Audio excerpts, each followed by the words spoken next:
Hello and welcome to Of Mods and Men. This episode I will be covering the full combat rebalance mod for the first Witcher game.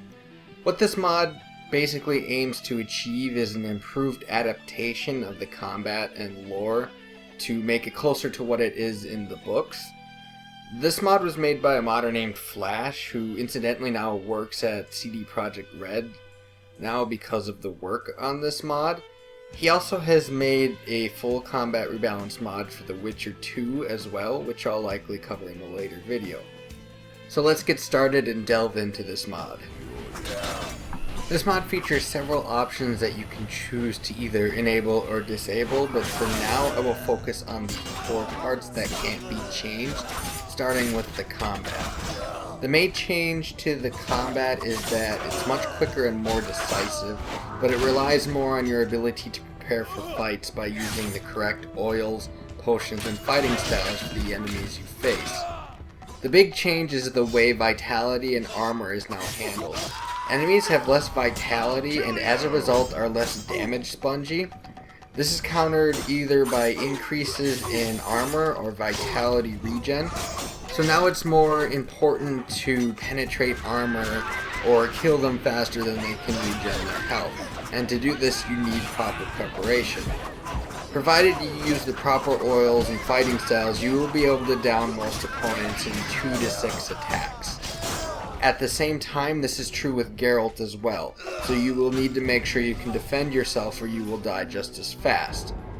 Another thing to note, one-on-one, Geralt will beat almost any human because in the books, Geralt was a master swordsman and was only ever beaten by one person. To reflect this, when fighting humans, they will almost never hit you when attacking head-on. That being said, they get a 50% better chance to hit from the sides or behind you, so you can no longer sit and left click until all the enemies are dead. You have to watch your positioning or you'll be surrounded and killed easily. As I mentioned, alchemy now plays a huge role in what you do. Coating your blades in the proper oils helps to make dispatching monsters easier. For example, necrophage oil and vampire oils increase damage, help counteract the regenerating abilities of these monsters, while ornithosar oil and insectoid oil improve armor penetration for their respective monsters, and you won't even be able to hit wraiths without coating your blade in spectre oil. Potions are also extremely important as well, especially Swallow, Blizzard, and Tawny Owl. Without using potions, you may be able to survive one fight, but you'll be too wounded to then survive the next one, which makes traveling in harsh environments difficult. The flip side now is that potion overdosing and severe potion overdosing now have negative effects, so you will need to keep an eye on that and cleanse yourself regularly. The fighting styles have also undergone a change. You will now be able to use any fighting style on any opponent.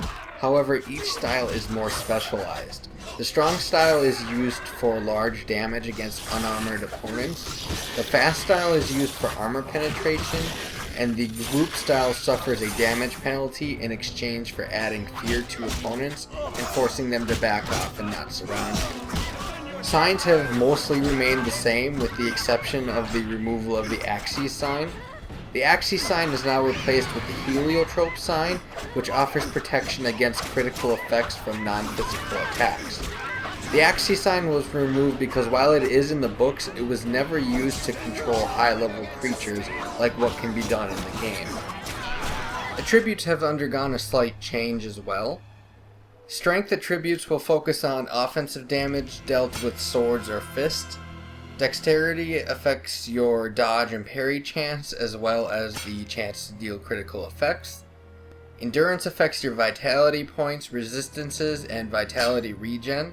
And intelligence affects vigor, sign intensity, and alchemy. The skill tree has been completely reworked as well as the talents you get per level.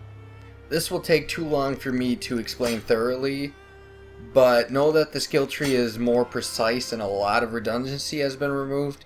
You can check out the FCR's manual if you're interested in looking at it yourself. Some other quick minor things to add. Geralt will now always be able to see in the dark, so you will no longer need cat potions for that.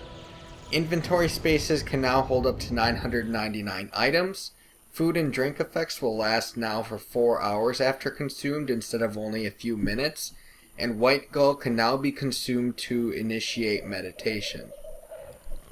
Now, on to things that you can enable or disable. The biggest option is the monster ecosystem, which changes monster occurrence and monster behavior. This is an option for those people who are sick of endlessly spawning drowners in the swamp, or for those who would rather hunt monsters for the monster collecting notices. I will give you a quick overview with each type of monster and their rarity now. Wicked creatures such as drowners and arc spores are a rarity now, as they are created when either wicked individuals drown in the case of drowners, or grown over in the case of arc spores.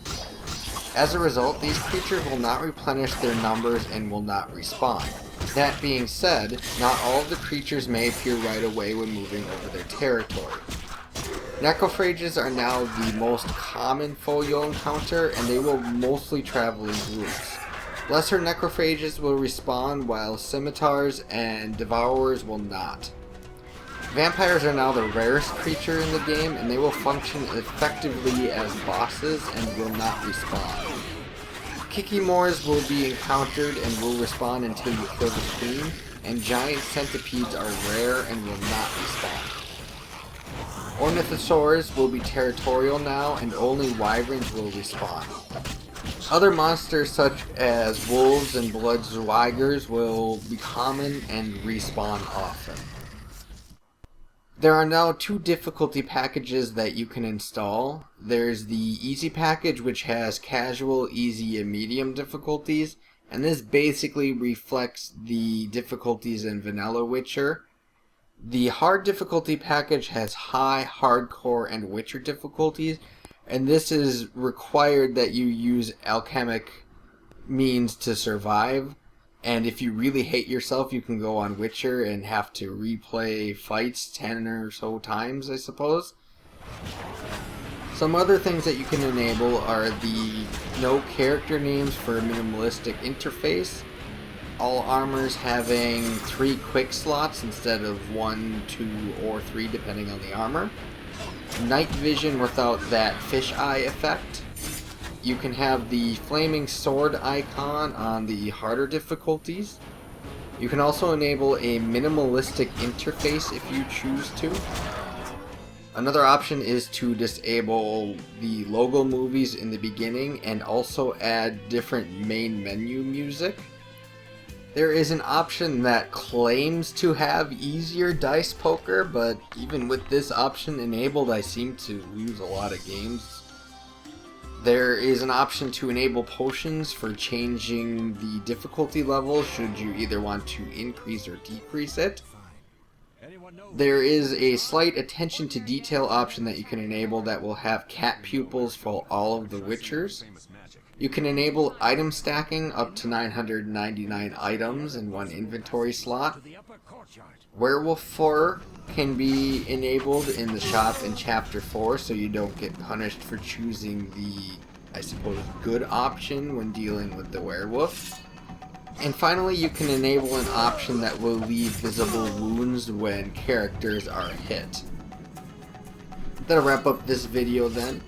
I would recommend this mod not for first time players, but for those who have already played the game and are looking for either a more difficult challenge or just a different challenge entirely.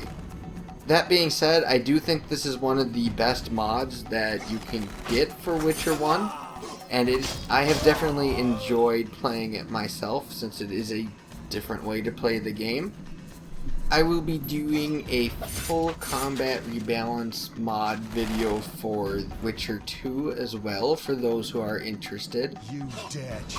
Anyway, thanks for watching, and I will see you next time on Of Mods and Men.